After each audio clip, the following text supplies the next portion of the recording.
All right, wargaming enthusiasts, here's some tactica for your very next war game. Whatever that system is going to be, Battletech, X-Wing Miniatures, Warhammer 40K, God tier. You're sitting down to play that game.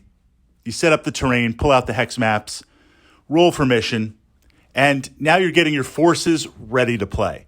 And unless it's a custom mission where the forces are unknown, maybe you keep them under the table or you keep them in your gaming case, you're going to pull out your miniatures. You're going to put them to the side of the table and deploy them or utilize them in the game. And same with your opponent.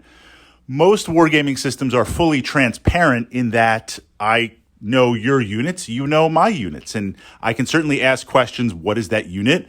What is that miniature? What is that model? And likewise, right, in Battletech, unless it's a specifically hidden mission, I'm allowed to see your mechs, and I'm allowed to even look at the technical readout sheets that you have if I don't know what that mech is for a moment.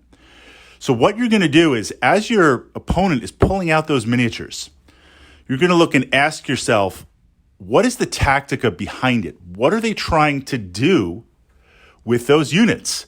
Because most of us, the majority of us, good wargaming tactica is having a list, having an army, an armada, whatever that unit is going to be, whatever that element is going to be, working towards a mission goal. It's going to look to do something on the table. Now, what that something is in Battletech might be I'm pulling out longbows and archers and LRM carriers backed by lots and lots of really fast light mechs. You look at that and you begin to say, okay, Fritz is going to throw down real time almost 1,000 LRM missiles using the light mechs to skirmish and create a diversion and act as spotters. He's just going to saturate the table. If you look at my Warhammer 40K list, you're going to see lots and lots of cultists, chaos cultists, backed by cornate berserkers, bolt pistols, chainswords, and power weapons. Of course, Chosen and Land Raiders and all that type of stuff. You're going to look at that and say, well, he's going to flood the table with these cultists ahead of time and then follow up with close combat.